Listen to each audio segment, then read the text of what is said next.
നമസ്കാരം. ഇതെൻ്റെ വീടാണ് കേട്ടോ. അപ്പോൾ നമ്മുടെ വീട്ടിലേക്കുള്ള കൃഷി രീതിയെക്കുറിച്ച് ഓരോന്ന് ഞാൻ വ്യക്തമായിട്ട് കാണിച്ചു തരാം.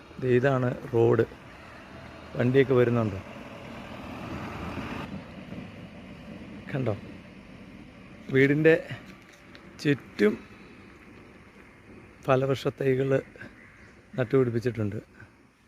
അപ്പോൾ ഞാൻ ഇതിനെക്കുറിച്ച് പറയാനുള്ള കാര്യം എന്ന് പറഞ്ഞു കഴിഞ്ഞാൽ, ഞാനിടുന്ന വീഡിയോ എല്ലാം സത്യസന്ധമായിട്ടുള്ള കാര്യങ്ങളാണ്. എല്ലാവരും അത് ഒന്ന് ഉൾക്കൊള്ളണമെന്ന് ആഗ്രഹമുണ്ട്. കാരണം എന്ന് പറഞ്ഞു കഴിഞ്ഞാൽ, ഞാൻ കുറച്ച് വീഡിയോ മാത്രമേ ഇടയ്ക്ക് ഇടാറുള്ളൂ. ഞാൻ സ്വന്തമായിട്ട് ചെയ്യുന്ന കൃഷി രീതിയൊക്കെ ഞാൻ കാണിച്ചു തരാം. ഒരു 15 വർഷമായിട്ടുള്ളൊരു മാവ. ഇതുവരെയായിട്ടും അത് കായ്ച്ചിട്ടില്ല. കായ്ക്കാതിരുന്ന എന്നാന്ന് ചോദിച്ചു കഴിഞ്ഞാൽ എനിക്കതിനെക്കുറിച്ചൊന്നും അറിയില്ല. മോതിരവള ഇടുന്ന കാര്യങ്ങൾ കേട്ടിട്ടുണ്ട്, പക്ഷേ ഞാനത് ശ്രമിച്ചിട്ടില്ല. കാരണം വേറെ ഒരു കാര്യം വ്യക്തമായിട്ട് നിങ്ങളെ കാണിച്ചു തരാം. ഇത് ഞാൻ കൾട്ടാർ എന്ന് പറഞ്ഞ ഒരു മരുന്നാണ്. അതായത് നമ്മൾ തെങ്ങുകൾക്ക് ഉപയോഗിക്കണമല്ല, മാവുകൾക്ക് പ്ലാവുകൾക്ക് ഉപയോഗിക്കുന്ന ഒരു മരുന്നാണ് ഇതിൻ്റെ ഡീറ്റെയിൽസ് ഞാൻ പറഞ്ഞുതരാം. ഡീറ്റെയിൽസ് എന്ന് പറഞ്ഞു കഴിഞ്ഞാൽ, നമ്മൾ 20 ലിറ്റർ വെള്ളത്തിൽ 10 മില്ലി എടുത്തിട്ട് 4 സൈഡിൽ കുഴി കുഴിച്ച്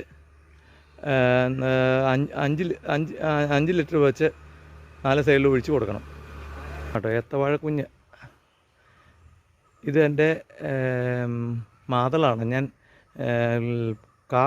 പാകി മുളപ്പിച്ച് ഉള്ള അതിൻ്റെ തൈകളാണ്. ഏത്തവാഴയെക്കുറിച്ച് പറയുവാണെങ്കിൽ, ഏത്തവാഴ ഞാനൊരു കടയിൽ പോയി ഏത്തവാഴയുടെ ഏത്തപ്പഴം മേടിച്ച് അത് അതിനകത്തുനിന്ന് ഒരു കുഞ്ഞ് കായുണ്ടായി. അത് മുളപ്പിച്ചെടുത്ത് നട്ട വാഴയാണ്. അതിനെക്കുറിച്ച് ഡീറ്റെയിൽസ് പിന്നെ ഞാൻ കാണിച്ചു തരാം. ഇത് നമ്മുടെ ബഡ് പ്ലാവാണ് കേട്ടോ. എയർപോർട്ട് എന്ന് പറഞ്ഞ സംഭവത്തിൽ അത് സൂക്ഷിച്ച് ഇപ്പോൾ വളർത്തുന്നു. പിന്നെ മാവുണ്ട്. ഇതിന് മാതളം വേറെയുണ്ട്. ഇതാണ് ആപ്പിളിൻ്റെ തൈ.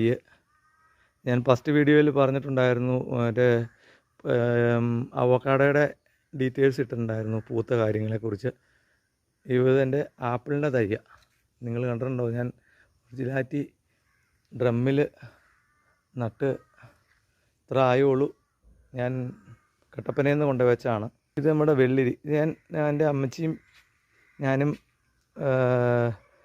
തന്നെ അധ്വാനത്തിൻ്റെ ഫലമായിട്ടാണ്. മഴ വന്നപ്പോൾ ഒത്തിരി കേടുകളൊക്കെ വന്നായിരുന്നു, പക്ഷേ അതിനെ അതിജീവിച്ച് പൂത്തിട്ടുണ്ട്. പയർ കൃഷി അത് നമ്മൾ സ്വന്തമായിട്ട് ഞാനും അമ്മയും, അപ്പച്ചന് പ്രായത്തിൻ്റെ